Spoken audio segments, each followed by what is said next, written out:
uh, I was saying that I almost didn't do this broadcast tonight. I almost didn't do it because I was, kind of went through some things work wise, but deep down inside, I was like, I don't really feel like doing it. I don't really feel like it. And what I was saying, and this is a very, very important point. This is going to absolutely help bless or edify somebody. And it's this, that sometimes you don't feel like doing things. And sometimes when you don't feel like doing it, you ought to just not do it. There are people that tell you that, well, if you don't feel like it, you got to press your way through. And there is a time and a place for that. Sometimes you do have to push your way through. Sometimes you do have to do some things that you really don't want to do. And that's just life. But so I was going through this thing and I was saying that the reason why I'm sitting here right now is because I am acutely aware of and tuned into my why.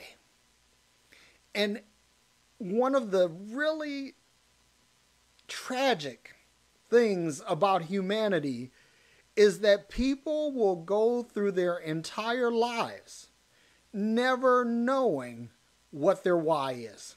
Never knowing why. Why?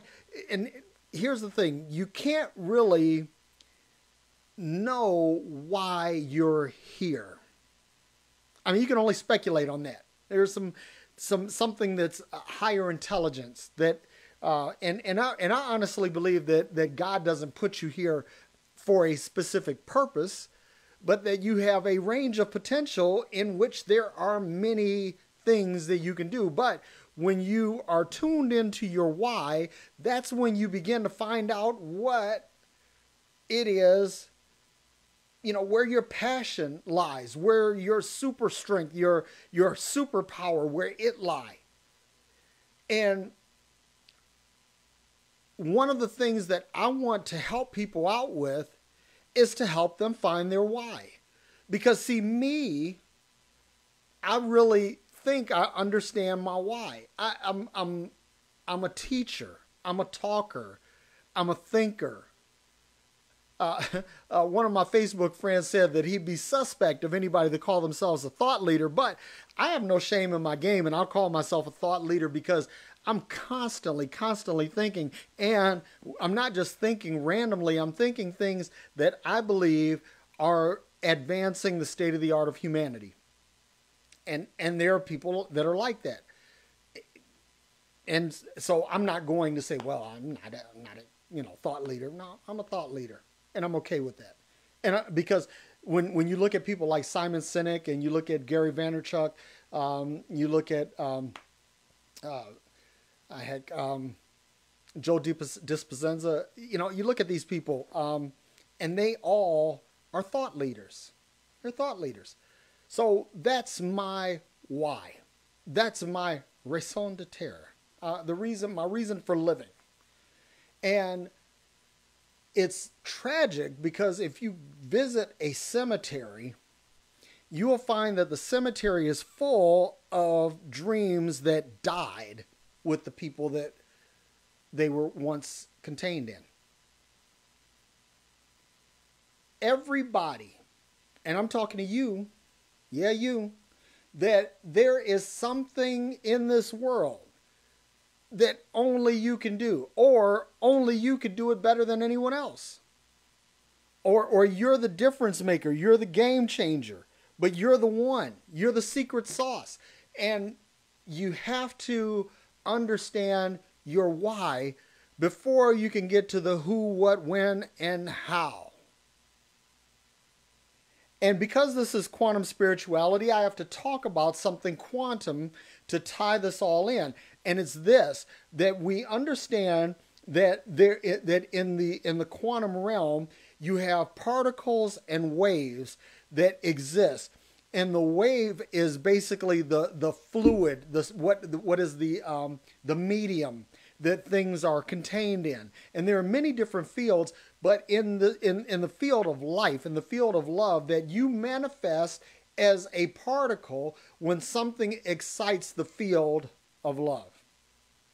When something excites that field, you as a particle show up. But because you actually move or influence the field, you are also a wave. And that's sort of, if you think about it, that's kind of separating spirit and body, okay? Or separating the non-physical or the metaphysical from the physical.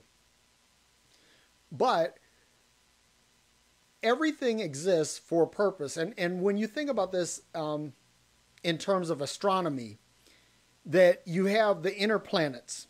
You have Mercury, Venus, Earth, and Mars. And then you have Earth has one moon, Mars has two. Then you have the asteroid belt, then Jupiter, Saturn, Uranus, and Neptune. Okay, so those are your planets. And I still include Pluto as a planet, so Pluto too. But the point that I'm getting at is that most of these planets beyond the asteroid belt are gas giants. They're big, massive bodies with huge gravitational pulls. And I believe that they exist to protect the inner planets from extraterrestrial debris or traveling objects in space. And yeah, there are craters on Mars, there are craters on the moon, craters on Mercury. Venus, we're not so sure, but we have to believe that there are some because it's rocky. But I have to throw this in here because it's funny that scientists found something that appears to allude to evidence of life on Venus. That they found a chemical, and I'm not making this up, they found a chemical that's commonly found in farts. That's right. Who would have, listen, never in my wildest dreams, I always thought that you'd get some kind of mathematical signal or there'd be some kind of evidence of liquid water or something on a planet that basically indicates the presence of life. But no, it's farts. What? And that brings me to another thing. I'm kind of segueing off. I'm going to get back to my subject. But what if flatulence is an indicator of intelligent life? Who'd have thunk it? But anyway, I say this to say because Venus has a thick atmosphere, it's a greenhouse atmosphere through which we can't peer at the surface. We can't see through to the surface of Venus, and because Venus is so hot that you can't send a probe down there that would last any duration that could send back any meaningful pictures. We have some pictures of the surface of Venus, but not a lot, because basically once the lander lands on the surface of Venus, the heat causes it to self-destruct. And there you go. So the thing is that everything, there is a range of potential for everything. You know, not everything has a specific purpose, but everything has a range of potential. Just like oxygen exists as a component in the atmosphere that allows us to breathe. You know, oxygen, nitrogen, hydrogen is the composition of the atmosphere. But oxygen can be used for a lot of different other things. Oxygen is a fuel for burning things. So it's not just a set thing, right? Water exists, and it's a precursor to human life, but water exists for many other purposes. So the thing is, I don't want you to get hung up on trying, because I remember when I first, quote unquote, answered my call to preach, and I was thinking, this is what I was born to do. I was born to preach the word of God. And what I discovered is that I have a range of potential that made preaching, it facilitated it. I don't want to say make it easy, because preaching is not easy. Pastoring is not easy.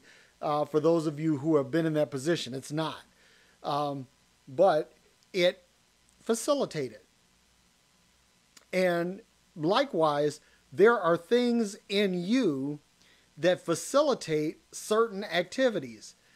For example, there are some people that are called to sing, or not called to sing, but they have the ability to sing, and they're musically inclined. And there are some people that can't carry a tune in a bucket.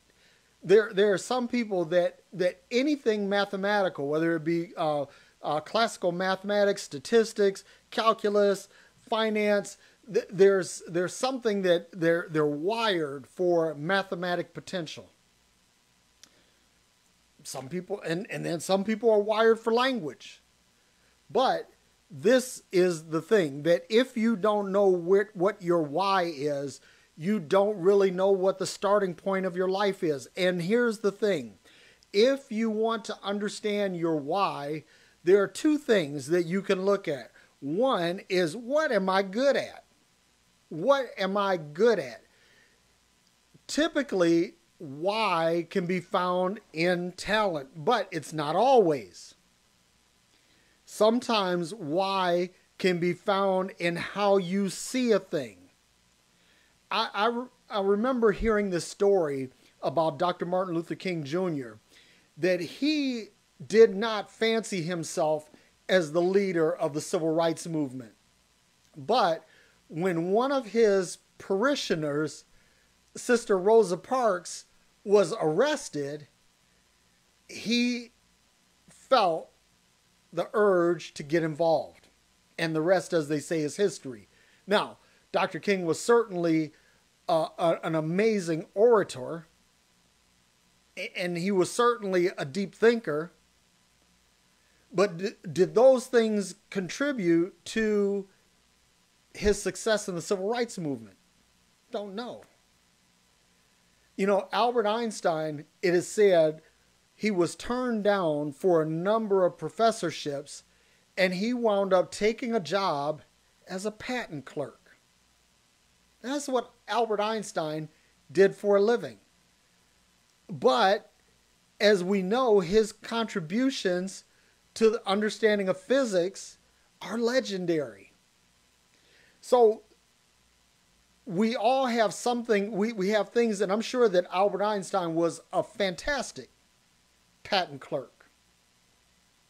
But was that his end game? Was that what he was supposed to actually do? And so we have to take stock of ourselves. And I tell people this all the time, that I don't pray standard prayers anymore. I don't pray according to the Christian model anymore. I don't. And when I'm not going to God and asking for healing. I'm not going to God and asking for financial breakthrough. I'm not going to God and asking for any of that. What I do is I go to the universe, to source, to Papa, to Mama, and I ask for wisdom concerning a thing. Now, here's the interesting thing about that, and this is my experience. Your mileage may vary. It's this, that whenever I ask for wisdom on a subject, I usually get the wisdom that I need for that specific thing. I get it. And do I always get it complete? No. Sometimes I get it in one part today, or another part tomorrow, and another part a month from now. But I mean, right now I could say that I'm almost batting 1,000. That means, hitting perfect. So when I'm asking for wisdom, I ask for, if I have a specific problem at work, I'm trying to solve a problem, I ask for wisdom on that. If I'm dealing with a difficult situation with one of my sons, I ask for wisdom on that. If I'm dealing with a problem with finances or whatever, I ask for wisdom on that. And 100% of the time, I get the wisdom that I need. And so I want to say that because maybe that will work for you. Now, if you've been praying according to the Christian paradigm and it works for you, I'm not going to tell you to get off the horse that's still running. If that works for you, brother, sister, you ride that horse. Ride the hell out of it. And hope, I hope that it continues to work for you. But there are some people that they pray and pray and pray and pray and pray, and they never get an answer. And I'm going to tell you, like me personally, I used to get answers to prayers, praying according to the Christian paradigm. But when I go back and look over the history of my prayer life, and I look at prayer journals where I prayed for something and I got a response, it was usually because I was actually asking for wisdom. And so I got the wisdom.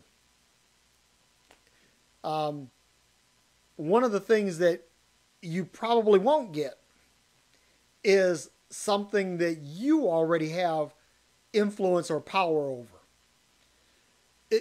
According to your Bible, it says to go out and heal the sick. So if someone is sick, you don't have to ask God to heal them. You've already been given the ability and the authority according to your book. So just go out and do it. You don't have to ask permission. I use this example all the time, like when my kids say, hey, Dad, I want a new bike. And I'd say something like, okay, give me straight A's on your report card and I'll get you the bike. So they get the straight A's, they get the bike. Once they get the bike, they never have to ask me, hey, Dad, can I have a bike? All they have to do is just get on the bike that they already have and ride it, enjoy it. And so we've already been given this life. We've already been given everything that we need. I believe that the universe exists to grant our every desire. And before anybody gets it twisted and say, oh, well, that's just name it and claim it. What's the difference between that and word of faith? Well, it's simple. That I believe that the universe will give you everything that you want. But the universe will not give you something that you can use to harm someone else, or that you will use to harm someone else. And they say, well, what about bad people? How is it that bad people, they get money and they get power and all of that? That's because they're not asking for wisdom. They're just going out and taking shit. And there's, there are people that tell you have to go out and grab the gusto and take the bull by the horns. And yeah, at a certain level, you can do that. You can actually do that, but it's not lasting. And it doesn't benefit anyone beside you.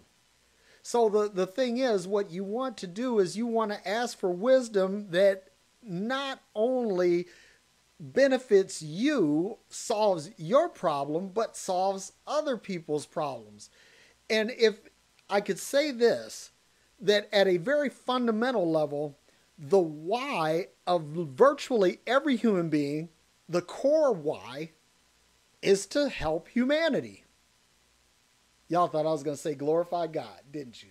Well, guess what? By you simply breathing, by you simply existing, by you simply being here, if God exists according to the Bible paradigm, that you are giving him or her glory simply by existing. Your mere presence here glorifies God because you are an extension of God. You are God in this three-dimensional space. So nothing like replicating yourself. Right? I mean, because what is the greatest glory of a human being is their children. It's their families. So what's the difference between that and God? But I digress. Let me bring it back around. Why? Do you understand that why is the thing that separates Honda from Ford? Now I'm going to pick on Ford just a little bit for a second,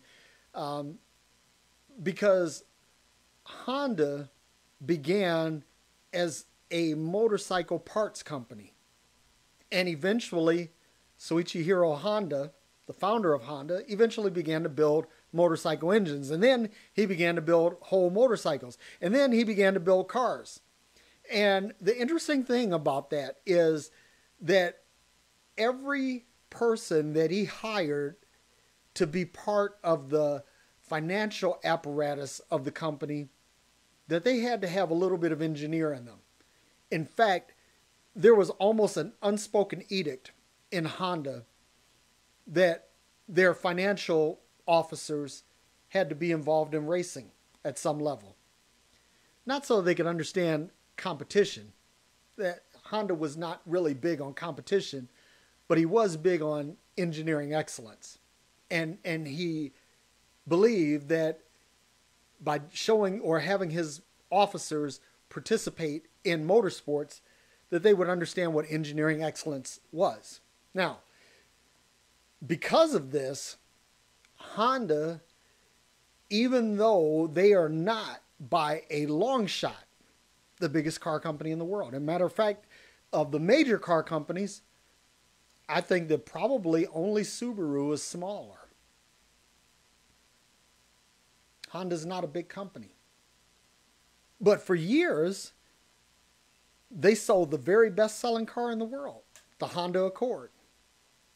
And the reason why they sold so many Honda Accords is because there was this inherent goodness built into the car. It had more technology in it for the money than pretty much anything else. Variable valve timing, double wishbone suspensions, all of these things. I'm getting into some really technical stuff, but y'all bear with me. But the Honda Motor Company is successful because they understand why. And their why is to provide the best engineered product at the lowest possible price point. And not only the best engineered, but the highest quality. And for years, every car company in the world was playing catch up to Honda in terms of quality.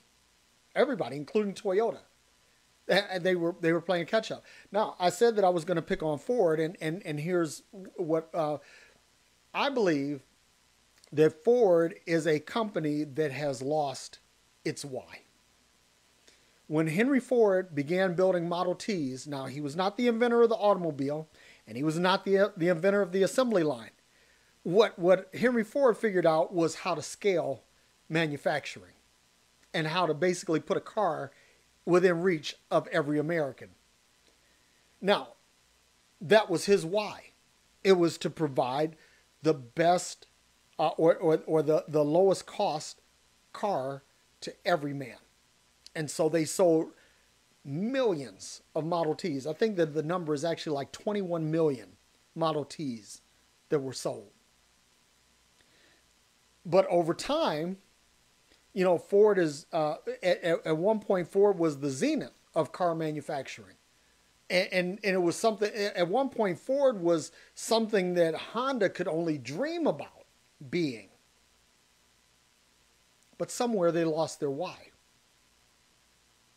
And this year, in December of this year, when the Lincoln Continental goes out of production, Ford will only make one car.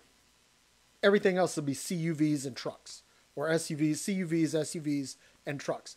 They will only make one car, and that's the Mustang. Mustang's a cash cow. Doesn't cost them a bunch to make it, and they sell every one that they get. And then there's a matter of pride because of the rivalry between Ford and Chevrolet with the Camaro and the Mustang, that this one of these things, there's an ego thing involved. And so that's why the Mustang persists. But guess what? The minute that y'all stop buying Mustangs, the Mustang will be a footnote in history as well. What am I saying? That companies who understand their why succeed.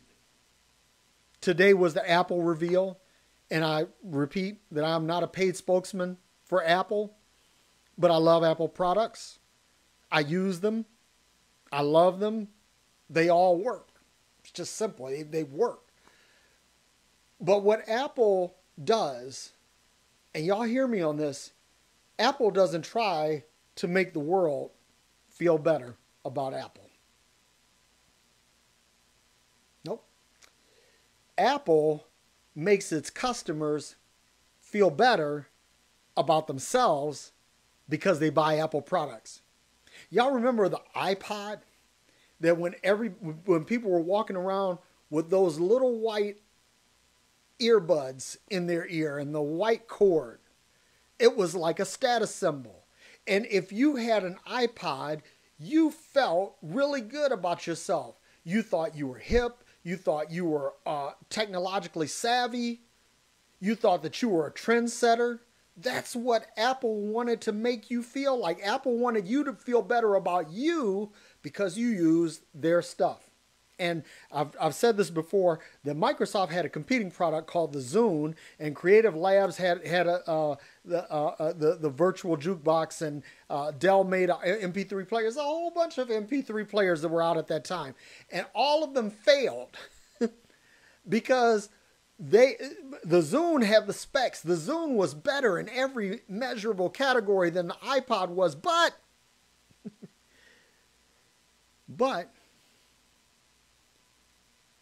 it was all about the specs. It was all about the tech. It had nothing to do with you. Microsoft cared about their position in the marketplace.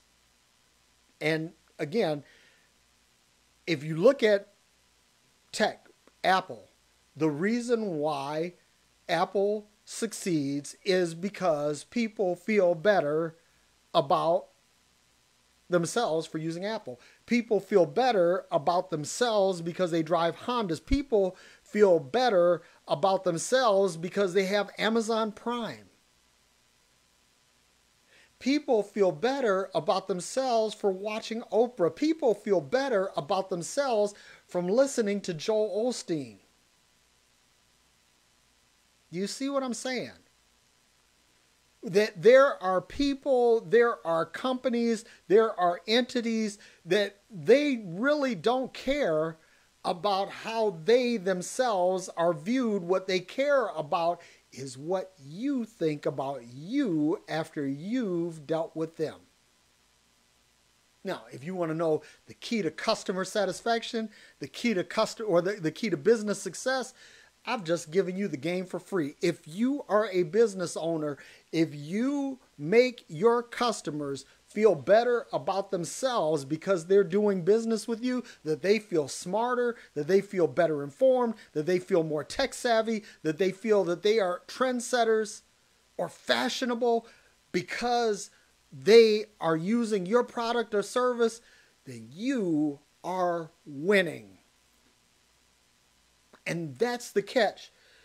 If you want to understand your why, it's what you do to make other people feel better about themselves because they are your friend, because they are your dad, because they are your son or daughter, because they are your husband or wife, because they are your neighbor. If people feel better about themselves because of their proximity to you, then guess what?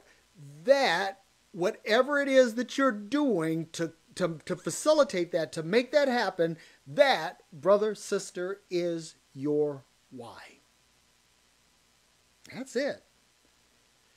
And so if you understand this why, pretty much everything that you set your hand to, everything that you set your mind to, everything that you invest yourself into will have a significant ROI, that's return on investment. But you have to get to that why. And let me say this before I wrap it up. Because why is rooted and grounded in love. There is no why, no true why, without love. Everything in the observable universe, if we begin with the premise that God is love, then that means that was the only thing that God had to work with when she stepped out of nothing into the void and created everything. Nothing but herself. And if God is love, then that means that everything that you can think of, imagine, conjure up, observe, or quantify is made of love. So if you want to understand your why, it's how do you love humanity in such a way that they feel loved because of their connection to or proximity to you. And that's what I have for you today. I hope that that encourages you. I hope that that uplifts you. I hope that that helps to excite your field so that you begin to produce particles, waves, energy in the field of love that begins to terraform, transform, reshape, refresh, renew all the world around you. If you have any questions or comments, please hit me up at www.derrickday.com. Click the button marked contact and fill out the form and it'll send me an email. And if you send me an email, I promise you that I will give you a prompt, personal reply. And if you want to hear more of what I have to say, you can always check out the Heretic Happy Hour. New episode dropped today. Another episode in our conspiracy theory series with Katie Valentine, Keith Giles, and Matt DiStefano. So you want to check that out. And you can also check out the Forward podcast. I was going to record an episode on Sunday, but I got caught up in some other stuff. Couldn't do it. But we're going to get a regular cadence going. And eventually, we're going to turn Forward into a 7-day-a-week machine. That's my goal. And I want to reach out to you that if you are a thought leader, if you are a published author, or if you are someone who is an established person in your field of study that has actually done something transformative, I want to hear from you. I'd like to have you as a guest on my podcast. And I'm not quite as elite as the Heretic Happy Hour yet, but we're going to get there. And that means exposure for you. Also, you can check out my videos on YouTube. Go to youtube.com/Derrick Day, and you can check out 700, I think, something videos out there. And so go out there, like and subscribe, and rate all of that. Please do the same thing with the Heretic Happy Hour and Forward as well. And then you can catch me on Instagram or Twitter. My handle is Derrick E. Day, DerrickEday. And want to give a couple of shout outs to my friends and brothers, Henry Harris, who's back in the saddle again, producing some new content. And I'm looking for a Tony sighting. That is Tony Calloway with Life and Favor. Want to see some new stuff from him, but he's typically he puts that out at 11 a.m. Eastern time. So make sure you check that out. So those are a couple of the people that I'm doing. And I'm currently working with my friend and brother, Aaron Tomlinson, that we are going to do a project together. We're going to do a regular broadcast, a Facebook Live, and then we'll also socialize it on YouTube and get it out there. And I'm really excited about that because Aaron is absolutely fantastic, and he and I, our chemistry is so good, we vibe so well, and he's just one of the smartest people I know. So you need to check that out. I also want to give a shout out to my friend and brother Aaron Abke, and he has a great podcast on YouTube. And Matthew DiStefano has a new podcast called Apostates Anonymous, and you need to check that out. I was a guest on his podcast that dropped yesterday. So if you go to Matt's page and go out and you follow the link, he has the link for the podcast out there. Go out and check it out because we had a really good time and we cussed a lot, which I didn't do today. How about that? How you like me now? And you thought I was going to cuss then, didn't you, motherfucker? No. So anyway, that's what I have for you. And I hope that you have a fantastic rest of the week. I will see you Friday on Freeology Friday. And it'll be a stone cold gas, baby. So, love, peace, and soul. Namaste. See the God in you. I see the light in you. Love you. Holler at you later. Peace.